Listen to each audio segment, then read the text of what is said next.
राष्ट्रपति रामनाथ कोविंद पहुंचे प्रयागराज। सीएम योगी और राज्यपाल आनंदीबेन पटेल ने किया स्वागत। डिप्टी सीएम केशव प्रसाद मौर्य भी मौजूद रहे। प्रधानमंत्री नरेंद्र मोदी ने अहमदाबाद में सरदार धाम भवन का किया लोकार्पण। संबोधन के दौरान 9/11 आतंकी हमले का जिक्र किया। देश में बीते 24 घंटे में कोरोना संक्रमण के 33,376 नए मामले आए सामने। 25,000 केस सिर्फ केरल में दर्ज। मुख्यमंत्री भूपेश बघेल ने किया मिलेट मिशन का शुभारंभ। कहा छत्तीसगढ़ बनेगा देश का मिलेट हब। और लखनऊ प्रदेश कार्यालय पर कांग्रेस महासचिव प्रियंका गांधी ने ले रही हैं जोनवार सांगठनिक बैठक।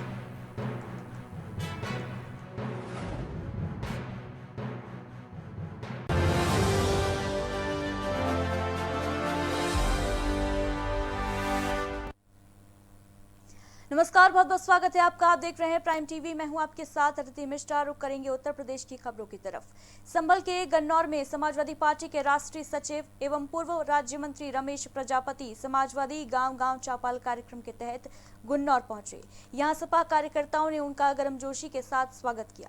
रमेश प्रजापति ने कहा कि बीजेपी पिछड़ों, दलितों और संविधान के खिलाफ है। उन्होंने कहा कि निषादों का नदी, नाले, मिट्टी, बालू के क्षेत्र में काम करना मूल अधिकार है। भारतीय जनता पार्टी की सरकारों ने इस काम को भी छीन लिया है। बीजेपी अमीरों की पार्टी है, जबकि सपा अब प्रजापति, कुम्हार और निषाद जैसे उपेक्षित समाज के लोगों की भलाई और उत्थान के लिए काम करेगी। वहीं उन्होंने कहा कि इन समाज के लोगों को समान भागीदारी देते हुए आगे बढ़ाने का समाजवादी पार्टी का काम है।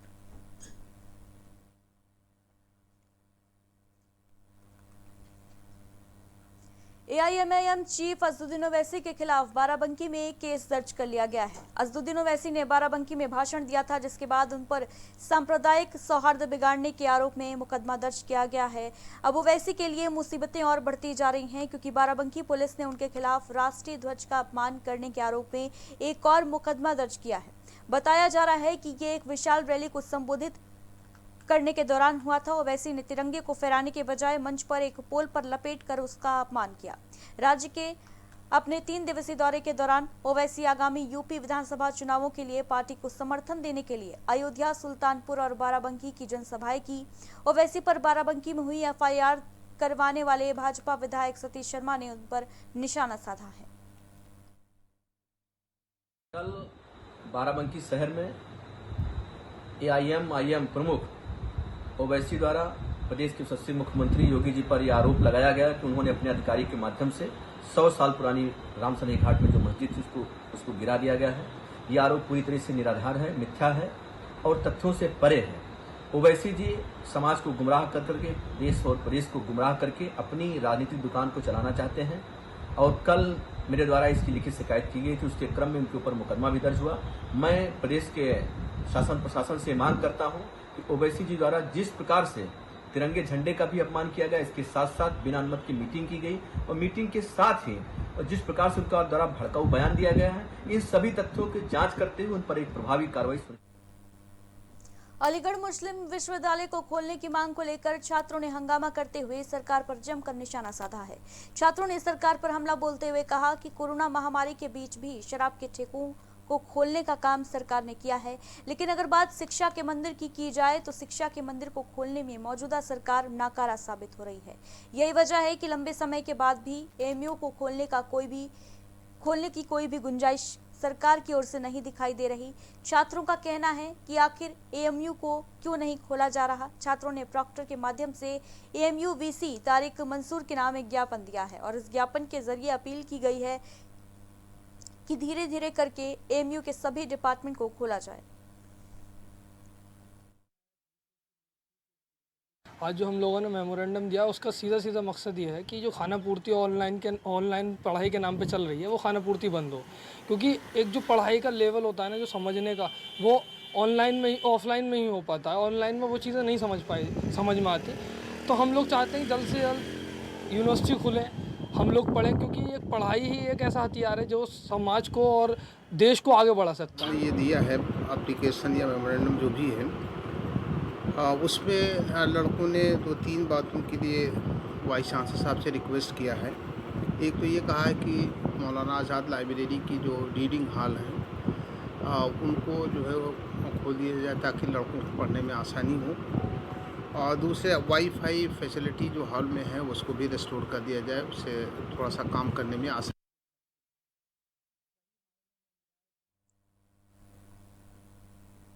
आगरा में कुशवाहा समाज ने 6 सूत्री मांगों को लेकर जिला मुख्यालय पर भव्य प्रदर्शन किया। इस प्रदर्शन के दौरान लोगों ने मुख्यमंत्री के नाम डीएम को ज्ञापन सौंपा। इसके साथ ही जोरदार हंगामा करते हुए लोगों ने अपनी मांगे बताई। लोगों का कहना है कि ग्राम पंचायत जाजऊ में दूसरी राशन की दुकानें आवंटित की जाएं और साथ ही यूनियन बैंक ऑफ इंडिया की शाखा बंद होने पर समस्या का सामना करना पड़ रहा है, इसलिए शाखा को बंद करके दूसरी जगह पर सुविधा उपलब्ध कराई जाए। अखिल भारतीय कुशवाहा महासभा के राष्ट्रीय महामंत्री प्रेमचंद्र कुशवाहा ने पीड़ितों की परेशानियों को जल्द से जल्द दूर करने का आश्वासन दिया है। वहाँ की दो समस्याएं मूल रूप से, एक तो वहाँ सरकारी सस्ते गल्ले की जो दुकान है वहाँ पर 7000 यूनिट है। मानकों के अनुसार एक दुकान के लिए 4000 यूनिट पर्याप्त, जो कि 7000 से ज़्यादा है। उसकी भौगोलिक स्थिति है वो काफ़ी बड़ी है। एक सीमा जो है क्या है, दूसरी सीमा से जब लगती है तो 12 किलोमीटर की दूरी तय होती है। इस बीच में एक बड़ी नदिया है जिसका नाम पार्वती नदिया है और वहाँ रेलवे ट्रैक और हाईवे है। बच्चे और महिलाएं जब राशन के लिए वहाँ जाते हैं तो कई बच्चे उस नदिया में डूब करके पूर में।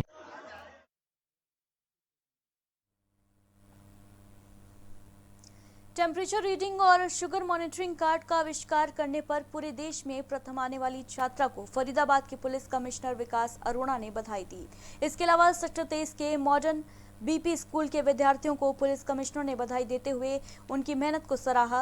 इस मौके पर फरीदाबाद के जिला उपायुक्त जितेंद्र यादव भी मौजूद रहे। बताते चलें कि बेंगलुरु में आयोजित टेम्परेचर रीडर और शुगर मॉनिटरिंग कार्ड का आविष्कार करने की प्रतियोगिता में देश भर के 748 स्कूलों ने भाग लिया था और इसमें फरीदाबाद की छात्रा और उसके साथियों ने इस आविष्कार में प्रथम स्थान प्राप्त किया। वो सर हमने एक प्रोजेक्ट बनाया था, उसमें हमारी फर्स्ट पोजीशन आई थी। तो हमने बनाया था टेम्परेचर मेंटेनिंग और शुगर लेवल डिटेक्टिंग कार्ड बनाया था। कितने स्कूलों ने हिस्सा लिया था और कहाँ पर ये आयोजन हुआ था? ये हम कुल मिला के 748 स्कूलों ने आयोजन लिया था और ये बेंगलुरु में हुआ था। कमिश्नर साहब ने बहुत अच्छी तरह बोला, मतलब तारीफ़ की कि ऐसे ही आगे भी करते रहना, मतलब नाम रोशन करना। ये आपको डिटेल में सारा बताया है बच्चों ने भी और सब ने। ये प्रोजेक्ट है और जिसका कंपटीशन थ्रू आउट इंडिया हर साल होता है। हमारे बच्चों ने कड़ी मेहनत की, टीचरों ने बहुत ज़्यादा मेहनत करवाई और टीचरों प्लस बच्चों और इनके पेरेंट्स ने पूरा सहयोग देने की वजह से आज रिजल्ट है कि हम पूरे इंडिया के अंदर फर्स्ट सेकंड थर्ड पोजीशन है। इसके लिए हरियाणा और फरीदाबाद के लोगों को बड़ा प्राउड होना चाहिए कि हमारे बच्चे जो हैं इस पर, और ख़ास करके मैं कहूँगा स्लम्प एरिया जिसे कहते हैं हम, इस कॉलोनी में संजय कॉलोनी में रहने वाले बच्चों ने ये काम करके दिखाया है।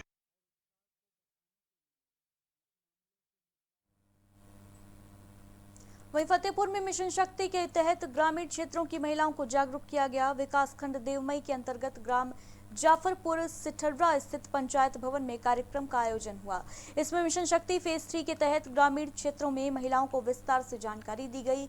विधिक जानकारी देने के साथ साथ आपात स्थिति में पुलिस की सहायता किस तरीके से ली जाए, किन किन नंबरों पर पुलिस से सहायता मिल सकती है, इसकी भी जानकारी महिलाओं को दी गई। वहीं थाना जहानाबाद महिला आरक्षी सुनील कुमारी द्वारा पंचायत भवन में मौजूद महिलाओं को सरकार द्वारा जारी किए गए हेल्प डेस्क वुमेन हेल्पलाइन के बारे में विस्तार से बताया गया।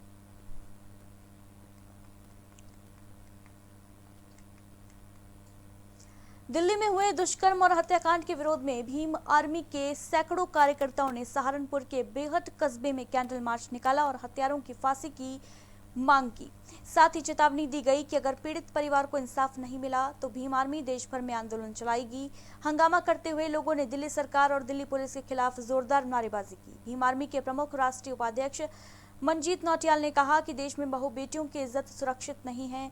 देश में हमारी बहू बेटियों की इज्जत के साथ खिलवाड़ किया जा रहा है और इसे बिल्कुल भी बर्दाश्त नहीं किया जाएगा।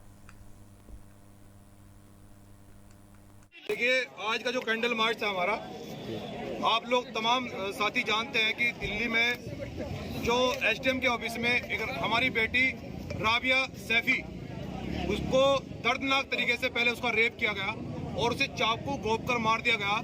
तो हम ये कहना चाहते हैं कि देश के अंदर कहीं भी बेटी और महिला सुरक्षित नहीं है। और सबसे बड़ी विडंबना ये है, ये बहुत गंभीर मामला है कि एक प्रशासनिक अधिकारी IAS के ऑफिस में एक देश की बेटी का रेप करके उसे मार दिया जाता है, तो इससे बड़ा दुर्भाग्य नहीं हो सकता।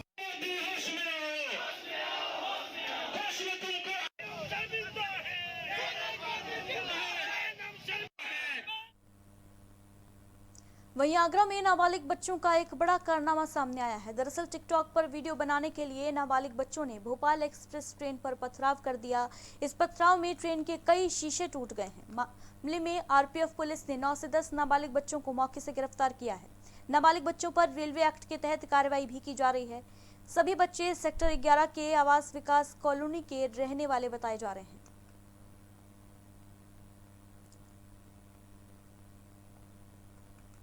आज सुबह करीब 5:45 बजे के आसपास हमें सूचना मिली कि गाड़ी संख्या 6527 और गाड़ी संख्या 2155 में राजा की मंडी और बिल्लोदपुरा के आसपास ट्रेन पर पथराव किया गया है।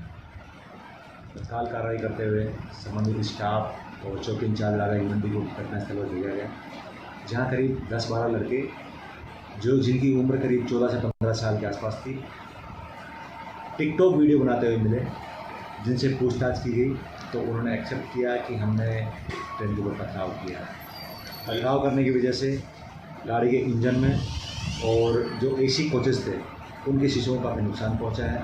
गाड़ी जब निजामुद्दीन स्टेशन पहुंची तो वहां गाड़ी में उनका स्टेटमेंट लिया गया, गार्ड और ड्राइवरों का स्टेटमेंट दिया। उन्होंने बताया कि सिकंदरा जो पुलिया है उसके आसपास ये घटनाक्रम हुआ था। करीब 10 से 15 की संख्या में कुछ लड़के। वहीं संभल के थाना रजपुरा में 35 साल के व्यक्ति का शव खेत से बरामद हुआ। शव को देखने के बाद स्थानीय लोगों ने प्रधान को जानकारी दी, जिसके बाद ग्राम प्रधान ने पुलिस को सूचित करते हुए मौके पर बुलाया। सूचना के बाद मौके पर पहुंची पुलिस ने शव को कब्जे में लेकर पोस्टमार्टम के लिए भेज दिया है। वहीं मृतक के परिजनों ने हत्या की आशंका जताई है। इस पूरे मामले पर पुलिस का कहना है कि जांच के आधार पर आगे की कार्रवाई की जाएगी।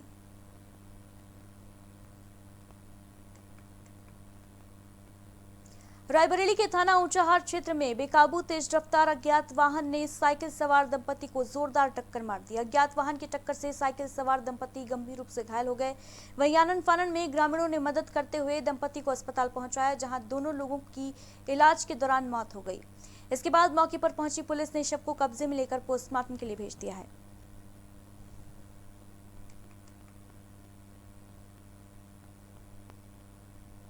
रायबरेली पुलिस की लचर कार्यशैली से जिले की कानून व्यवस्था ध्वस्त हो चुकी है। अपराधी खुलेआम पुलिस को चुनौती दे रहे हैं।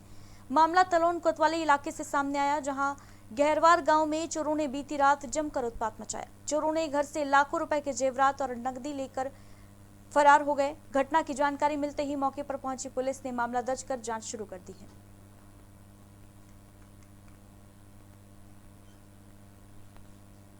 बुलंदशहर में दिन दहाड़े लूटकांड से व्यापारियों में हड़कंप है। किराना व्यवसायी के आवास पर दिन दहाड़े हुई लूटपाट की घटना से पुलिस की कार्यशैली पर भी सवालात खड़े हो रहे हैं। बताते चलें कि दो बदमाशों ने तमंचे की नोक पर वृद्ध महिला को बंधक बनाकर नकदी और आभूषण लूटकर फरार हो गए।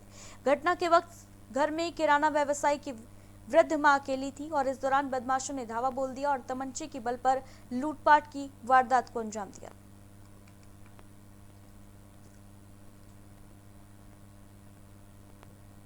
रायबरेली में बीते शुक्रवार को स्कूल से घर जा रहे 12 वर्षीय छात्र को ट्रक ने टक्कर मार दी थी। इसमें छात्र की मौके पर ही मौत हो गई। छात्र की मौत से आक्रोशित परिजनों ने आज शव के साथ धरने पर बैठ गए और बांदा बहराइच हाईवे को जाम कर दिया। वहीं मौके पर पहुंचे SDM लालगंज विजय कुमार और कोतवाल जितेंद्र कुमार सिंह ने परिजनों को समझा बुझाकर जाम खुलवाया।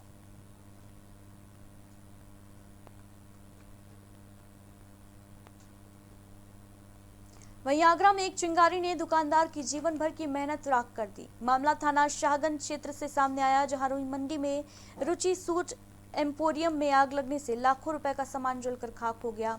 इस दुकान में लेडीज सूट से संबंधित लाखों रुपए का सामान रखा था, जो देखते ही देखते जल गया। सूचना पर पहुंची दमकल की गाड़ियों ने कड़ी मशक्कत के बाद इस आग पर काबू पाया। किसकी दुकान थी आपकी? मेरी लेडीज सूट की दुकान थी। सूट, लेडीज सूट, कपड़ा, कुर्ती, लेगिंग, लहंगे, लांचे सब बेचते थे। कैसे आग लगी और कब आग लगी? कुछ आइडिया नहीं कि सबसे शॉर्ट सर्किट ही लगा है। मैं तो आइडिया शॉर्ट सर्किट का ही है। आपको कैसे पता चला?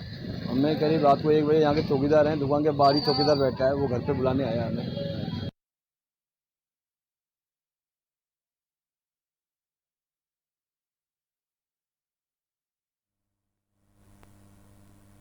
और इन्हीं खबरों के साथ बुलेटिन में बस इतना ही। बाकी बड़ी खबरों के लिए आप देखते रहिए प्राइम टीवी।